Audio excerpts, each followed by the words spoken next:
Welcome to another episode of Learning and Development, Preparing Enterprises for Tomorrow.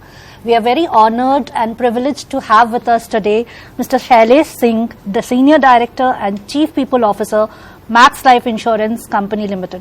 Thank you, Mr. Shailesh, for joining us today. Thank you. We also have with us Mr. Dhawal Sharma, Head, Solution Consulting, Coursera APAC, joining us today for this interview. Thank you, Dhawal, for joining in, and thank you for your time. My pleasure. Thank you. Yeah. Mr. Shailesh, I begin with you, right? We are trying to explore and unearth, the different L&D pivots that might have happened across, different industries. And at Max Life Insurance, you are at the helm of, guiding more than 21,000 employees. The larger ecosystem, because you have many who are not necessarily on your payroll, but they are also part of that whole channel that you are guiding. So it's huge, and then you landed up, catering to lakhs of people. So you are anyways leading 1,000 and then servicing lakhs of people across the country. How do you, kind of roll out an L&D plan when you're looking at this humongous number, especially with the hybrid mode that has come in and the digital wave that we have seen, cutting across different industries, and how it has impacted you? Over to you, sir. Thank you. I must set some context to our conversation. We are a company, Max Life Insurance is a company, we have deep belief in culture. And that's the only way to work for a company that is large. And I just heard you say and call out, our employee strength is 21,000 plus. We have part-time associates who are another 15 to 20,000. We have agents who are another 60 to 70,000. So we are really talking a 1 lakh plus extended family. Now, how do you align a family as large as that? The only common thread perhaps that works in situations like these and has worked for us over decades is culture. And therefore, when it comes to learning and development, our response is on similar lines. So we build belief in first learning. And I'll tell you what makes the case for this organization in favor of learning and creating a culture of learning. So first and foremost, it begins with our organization values. One of the organization values of Max Life is growth mindset. And we always emphasize to our people that you must make an effort to grow. Why do you need to grow all the time? Why is it important? It's absolutely the right thing for people to ask, and we tell them. Because in life, and I tell you, I go back to my own early days where I have been a beneficiary of working with some terrific supervisors. One of the supervisors told me early career, Shailesh, in life, if you don't expand, you shrink. You don't have the choice of staying static. So you can't, if you choose to stay neutral, you only shrink. So the obvious choice is for you to grow. And you must make that effort to grow. And how do you grow? You grow only when you bring edge to the table. You are competing in a world, it's a competitive environment, there are other companies, the competition, world is getting better every day thanks to technology. All of that is at play, and therefore how do you continue to grow and create value for your end customer, which is what any business is about. And that's where it becomes important for an individual, for an enterprise, for a function to continue to learn, because you bring edge to the table and you continue to expand and grow. So first and foremost, from a culture standpoint, we start with the growth mindset. And this is something that we reiterate to our teams again and again, telling them what was good for you yesterday will not be good enough today. And what is good today will not be good enough tomorrow. You got to raise the bar on yourself. So first and foremost, the case for learning and development is made to the entire organization, extended family. And we all desire, we all commit to staying learners lifelong. So we begin with that, the culture, the philosophy. Building on that, our learning and development strategy is really, three-pronged. You start at the org level, where you look at mega trends, what's happening in the world, digital, new skills, insurance, competition. How do you bring some of those, into the organization? Second, at the function and team level, what do you need? For example, HR is a function, finance is a function, actuary is a function. How do you acquire talent? How do you acquire skills? And how do you continue to get better every day? And third, at the individual level, where we say, you take charge of this. I actually use the analogy of car as career. The first three letters of career are car. And I'm saying use the analogy of car and say, listen, in this car of career, There's only one seat, which is driver's seat. Take charge. You are in the driver's seat. You must know the tire pressure, the gear oil, the brake oil. Is the car in good? And this is important because you know which direction where you want to take it to. You want to go ahead and take a bend to the left or to the right or go straight is your call. You are individual. You are the owner. So own your career. Take charge. And we as an organization commit to providing all the offerings, all the ecosystem that is needed to cultivate the growth mindset, learning that I just called out, and to provide you the offerings that you can choose from, facilitate, work with the supervisor, work with HR, and then take this forward. So the L&D strategy of ours is really very, very deep, and we continue to raise the bar on what we do, changing with contemporary times, because this continues to evolve and change. So at the enterprise level, at the function level, and the individual level, all the three, we continue to raise and lift the game that we are doing. Fantastic. Thank you, sir, for sharing that. And that piece that you mentioned about, shrinking if you're not growing, it's profound. And I think you were very lucky to have a mentor telling you that very early on. Thank you. Dhawal, we just heard Mr. Shailesh here, right? And he spoke about the scale at which he's operating and the fact that they are already inward looking and not reactive just because there are changes happening in the ecosystem. That's not their guiding radar. They are building that culture, right? You putting in the lens of Coursera, and you are servicing more than 2,700 companies globally. You must have seen multiple formats, or you have rolled out multiple learning formats for enterprises of this scale. Anything that you can bring to the table right now and share with us? Sure. So I quite like the analogy of the car as well as the the multiple levels of learning that kind of exist in the ecosystem around a company, because when it comes to corporate learning, professional learning in a professional environment, you've got to meet the learners where they are, right? And not all learners are at the same place when it comes to corporate learning, right? So somebody in the C-suite is concerned about the macro factors, like the top level that you spoke about. How does how are digital technologies going to transform the insurance sector as a whole? That's a question for somebody at the C-suite, right? Then you come down to the functional level. How is AI affecting the sales or the marketing side of my business, right? And then when you come down to the individual level, how do I become better at communication? How do I write better emails? How do I pick skills which I can add on to my current skill stack and kind of get ahead in the organization, right? So given that is the reality in the professional space, in a corporate learning setup, what we realized is that we have to meet all of these requirements, and we have to meet learners at each of these different levels where they are, right? Which is why, the suite of our offerings, it keeps increasing to reflect that reality, right? So for somebody like Shailesh, who just kind of wants to understand, how is digital transformation kind of transforming the insurance industry, we are going to meet him at a very different place, right? We're going to tell him, this is a certain, like a 15-minute video to just give you a primer on what's happening at your level. That's all you need to know, right? For somebody functional, they might want to know, how do I use ChatGPT or generative AI to write better copy if you're talking about a marketing person? Or if you're talking about a tech person, a tech leader, these are the technologies that are being used more and more, and the people in your team are going to need those, proficiency in that technology to get ahead, to be able to be competitive, to build better products for customers. So then here is a longer learning pathway for you, right? Maybe a 10-hour course or even a specialization in some cases. And then for individual learners who are like, I started working 3 years ago, I passed out of college, I'm working at a company like Max. I understand that if I have to get promoted, I need to be a better speaker. I need to pick up some leadership skills as well. What is it that I can, and my journey is going to be longer, right?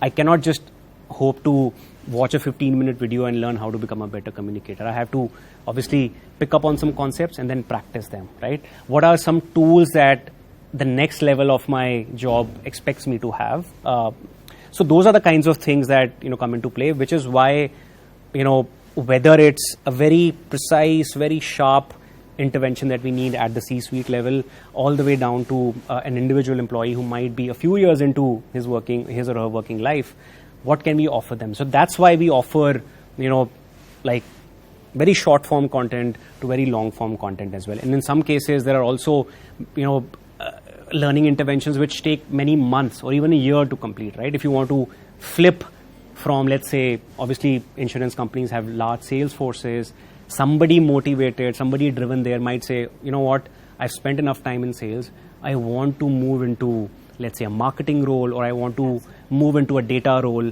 How do I make that switch, right? That switch needs you to build concepts from the ground up. So here's a 10-month or a 12-month long program for you to be able to do that. So the crux of that is that we understand that not all learners in a professional setup are at the same place. It's not like a classroom of kids. You have to meet an individual learner where they are, which is why we place a lot of emphasis on providing those multiple formats of content. Brilliant, Dhawal, because what you are referring to is the customization bit, right? That every different learner has a different need.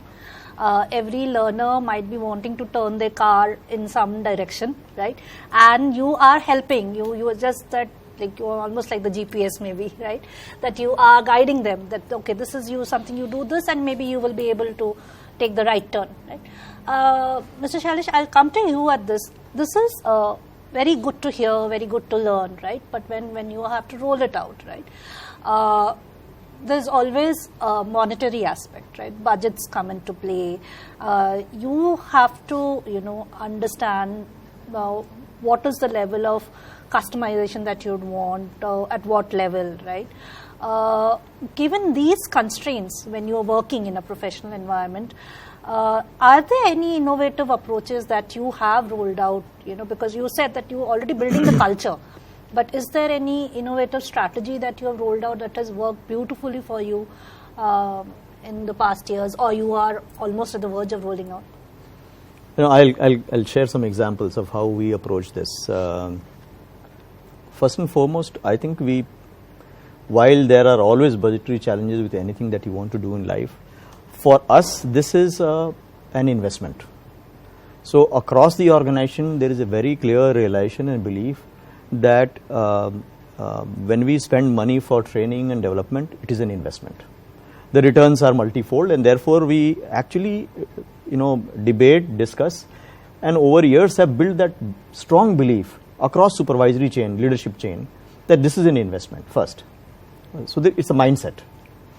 And we spend significant amounts of money actually, and even if it comes to cuts, we may cut travel, we may cut some other peripheral expenses. We avoid cutting this, number one. We'll lose edge in future otherwise. That's the linkage that we see, number one. Number two, and sometimes some other companies may see this as discretionary spends, easy to cut in bad times. Sometimes we don't. Okay, so that's one. Second, I think we have a very prudent model of really investing into this, which is by working through supervisors. A lot of our training, a lot of our development is really on the job through supervisors. And we train our supervisors, therefore, into managerial skills significantly. And once they are trained, because this is going to stay with you, a lot of times when there are offerings, you could pick one or two which are more skill based. You can talk about presentation skills or communication skills and some tech skills. However, when we are talking leadership needs to be practiced. This is not learned overnight, like Dhawal was just calling out. Some of anything that you want to inculcate has to be practiced. So we believe in program managing it. And how do we program manage? We work through supervisors. Number one, our most important critical hub to facilitate learning at individual level is a supervisor, because the supervisor is in touch with the individual on a regular basis. So every day, every interaction is an opportunity. That's how we view it. And there is very regular candid feedback that we encourage supervisors to share. We don't want to leave anyone in dark, in surprises later. It doesn't have to wait for just the annual review and appraisal. This can be fun.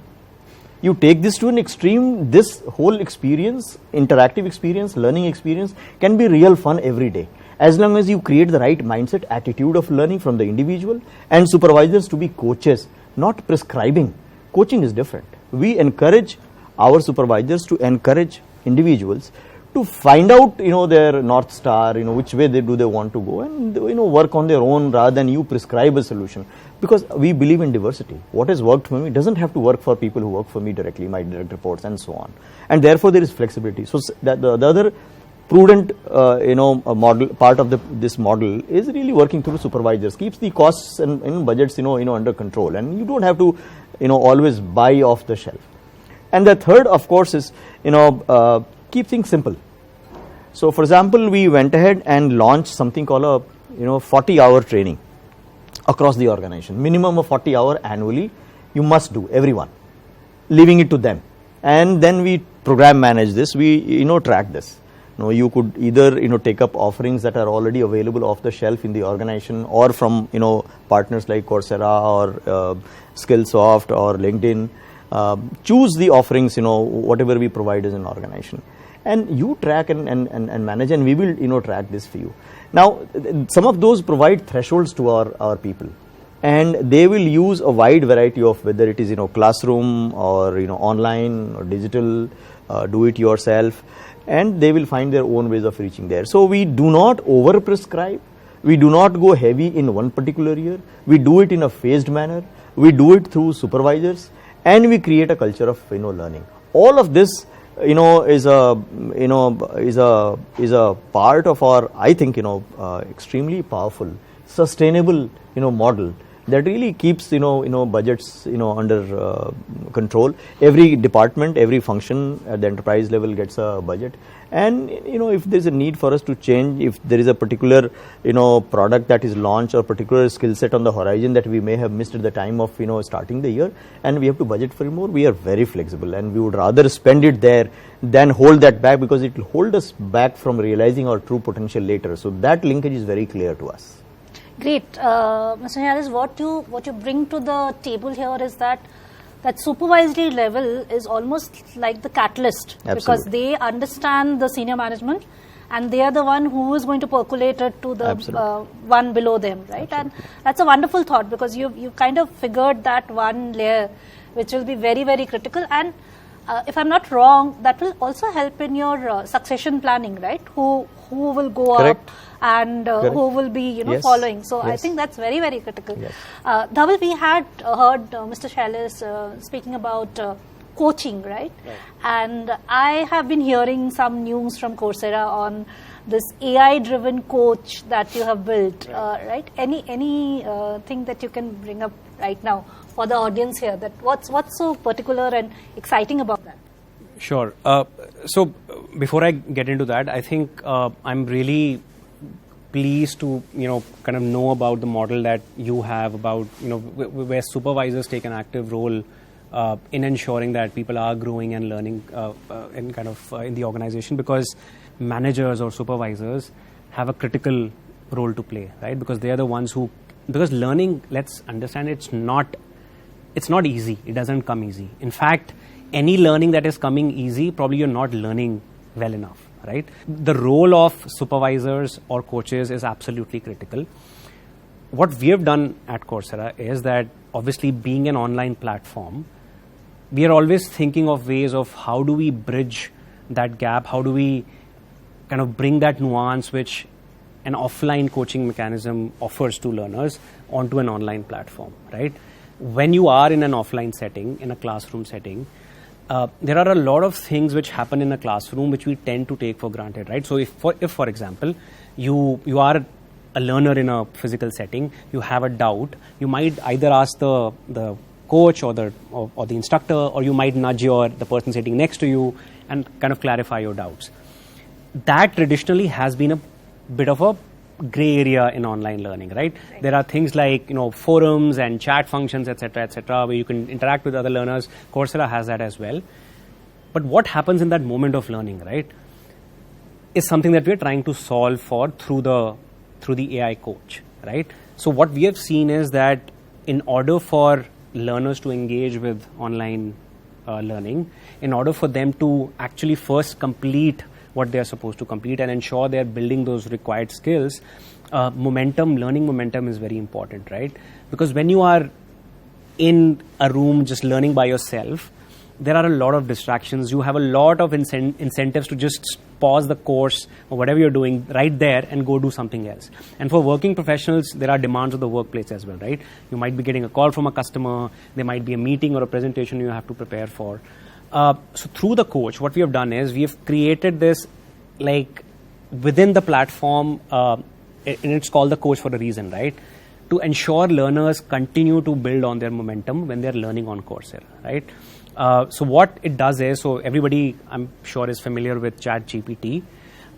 It's a very similar concept here, right? So we have trained this AI coach kind of using the data that Coursera already has, all the courses content that we have. So it's not a global coach. It is very focused on the Coursera environment, and its purpose is to help learners. Let's say if I'm learning a course and I have a doubt, or okay, what does this concept mean? Can you explain it to me in even simpler terms?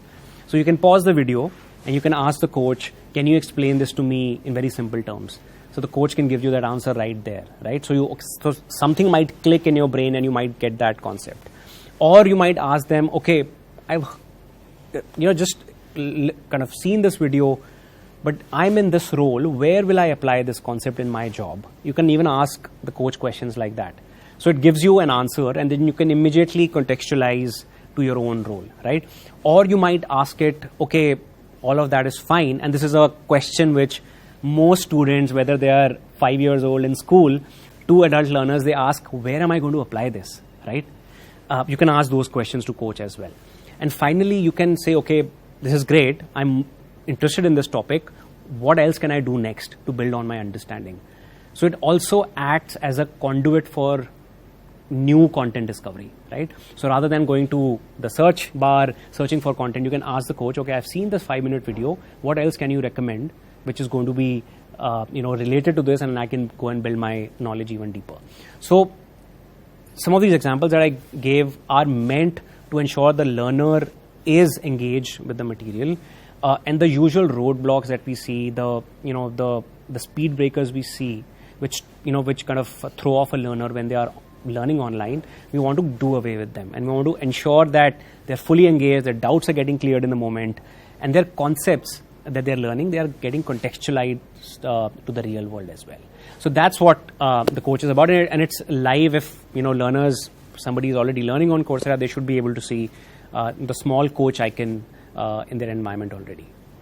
Awesome, Dhawal. I think it kind of fixes many things. Like if one, it makes you relate to what you are, because many a times, all these training sessions are passed on that, okay, you have been assigned a training, right? But till the time they don't relate to it, the learning will not happen. That fact that you refer to. The other thing that it does is, to my mind, is that even if we are in a physical classroom session and bringing in the fact that I am not a kid anymore, I am an adult learner, I'll be having apprehensions and asking a question in a classroom thinking that I'll be deemed stupid, right? Because why am I asking such a silly question, right? But when you're asking a virtual coach, you have taken away that inhibition as well. It's not judgmental. It's not judgmental. You are not scared of anything. Yeah. So I think it's great. So Shailesh, I ask you one pertinent question. You definitely made me understand that yes, your organization is very, very culturally driven, and you made it very obvious that budgets and finances are not the guiding point. It's a mindset that you have inculcated, and hence I will not pose the question of ROI to you, but there has to be certain outcomes, because like you mentioned that you are preparing your company for the next, right? So can you give us any example where, because you had a stable, very grounded learning, platform and strategy around, your company could sail through a certain problem statement? Any example that you can share? Sure. So there is a people initiative in Max Life Insurance that we have been practicing for over a decade now, and I was able to institute this in the year 2012-13 when I had joined the company. This is modeled on GE's Session C, and we call it Organization and Talent Review. where every year, every supervisor pairs up with their HR manager together, and they present to their supervisor a basket of, an update on a basket of people themes. So, for example, a typical basket would cover what are my business priorities for this year, and am I prepared to deliver to the business ask at that level? Okay. So they'll talk about, for example, do I have the right skill sets in my team? If there's a new product, for example, or a new launch that's happening, do I have the right kind of, do I have people in that geography? So do I have a right number of people? Do I have the right quality of people? Do I have the right skill sets? Who are my best bets? People. What is my development plan for them? Are there any attrition risks, and are those because of family reasons, compensation, career aspirations, and how am I going to deal with them? What did my engagement survey score say last year? Which were the bottom scoring questions, and what have I done this year to improve? Now this is a complete, it's like finance does their budget. This is HR doing their budget, people budget for the organization. Every supervisor does this. They present to their supervisor. That supervisor will present to their supervisor. And so on, it rolls up to me and the CEO together, and we take it to our board. One of the asks of this, and coming to the question that you asked as to how do we measure ourselves, is this has different sections. Couple of them, for example, I'll call out, is internal talent mobility. And to give you an example, over years in our experience, at our band 3 and above, which is middle to senior levels, about 40 to 50% of hiring is internal. So talent mobility, internal talent mobility, because of, like I heard you say, and Dhawal was earlier talking, when we have to prepare people for different roles. So every year as a part of that organization and talent review, every supervisor talks about my best bets, what is my development plan, what is their career aspiration. We have instituted experience map. Someone wants to move to, CFO's role. Here is the experience map. You can go from position A to B to C. These are the skill sets you need to acquire. This is the exposure you need on these jobs. Then you get there. So all of that is deployed, and it begins to reflect ultimately. See, if we were to go out and hire to get talent of that kind at middle to senior levels, we will, cost us so much money, time, effort. It's just massive. Versus developing internal timber. I think this process has paid us beautifully. Very powerfully, where 40 to 50% of our talent movement is internal. We hire internal, and the balance 50-60% we hire from outside, which I think is a healthy mix, and that's how we want to keep it. And therefore, the power of this process, where every supervisor, so it's across the organization, HR, they pair up, and every year this is program managed. Every year, everyone has got to talk about this, present about it, rather than leaving it to chance and for it to happen on its own. We don't do that. And therefore, massive amount of saving, massive amount of development that happens for talent at large, and of course reflects in the internal talent mobility that happens. So I'm just speaking on one as an example in terms of how this process is continuing to pay us over years beautifully. Wonderful, wonderful. I think that bigger number, I correct me if I'm wrong, Dhawal, but I have not heard any institute quoting that bigger number of internal talent mobility, because that's huge. Yeah. And all credits to you, sir. Thank you. Thank you, great. Dhawal, the last question hurled at you. You must be asked questions when people are engaging with you, that how do I see a little tangible ROI when I am partnering with you? So how do you solutionize that bit? So there are multiple layers to this point, and it is basically the question at the heart of our business, right? Because we are in the enterprise learning business, and a huge amount of investments are involved. So it's a very, very critical question, right? And the various levels that we kind of look at that for is that, one, when you look at first at the learner level, right? How are we able to provide that kind of immediate feedback to the people, the decision makers who have kind of signed off on the budget, and the leaders, is through a bunch of features on the platform itself, right? So the platform is powerful enough to tell the managers, the leaders, the admins, what is happening on the platform in terms of actual skill development, right? So traditionally, a lot of L&D tracking is about completions and hours spent, which doesn't really lead anywhere. We have consciously made the shift, over the last few years from being what we call an open learning mode, where learning is provided as a benefit. There's a huge bank of learning materials. Employees can go in, learn whatever they want, to a very skills first mode now, where we want to be tightly integrated with the strategy of the organization itself, right? So it's not just about, okay, here's what we can spend, what kind of content we can get. Rather, having those kinds of conversations with the people heads, the L&D heads, and even the org heads, that what is it that is the intention here, right? So, for example, in India, we are working with one of the largest consulting firms in the world, their Indian operations. They said to themselves, we are a consulting firm, and digital transformation is something that most of our customers and prospective customers, they're looking at that. How do they digitally transform? Which means that we as consultants have to be ahead of the curve, right? We have to understand what digital transformation is better than any of our customers. So they came to us with a very, clear objective that, okay, this is what we want to do, and we feel that by we I mean the customer. They said, we feel that by training people, that we feel that every level, right from the executives to the consultants to the associates, they need to understand what digital transformation is about. They need to be digitally literate themselves if they have to go out and consult and advise customers on how to digitally transform themselves.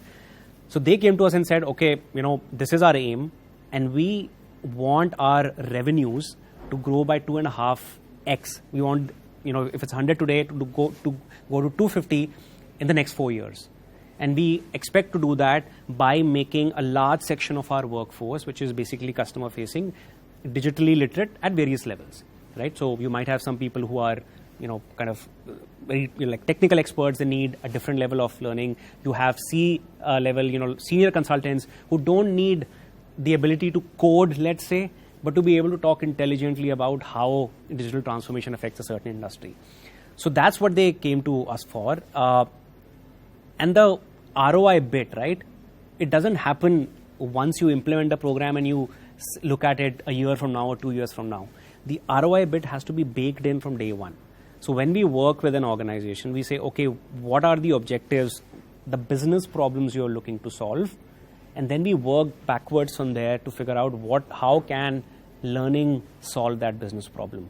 Because the problem is not learning. The problem is a business max wants to grow its revenues. They want to be more profitable. They want to go into newer areas, maybe start offering new products, better customer experience. And learning is one way to get there. So it's I can go on for hours, but the point here is when we think of ROI, we start with the business problem and then we work backwards from there. So we know what kind of program needs to be built, and then the metrics that need to be tracked to tell us whether ROI was achieved, they automatically emerge from that process. Absolutely. Thank you so much, Dhawal, for sharing that, because yes, Mr. Shailesh began with the culture of the organization. The culture of the organization is also ultimately to drive the business of the organization. So that, and all of this is stitching together, because once you associate your learning with the business problems, then the ROI is bound to come in. It will be the obvious outcome. Right. Great. I had a very, very insightful session with both you gentlemen. Thank you so much. Thank you, audience, for being so patient and hearing this. And I leave you with the last thought that if you do not grow, you shrink. That stays with me for the rest of my life. Thank you, Mr. Shailesh, for sharing that. Thank you so much. Yeah. Thanks for Thank you. Thank you.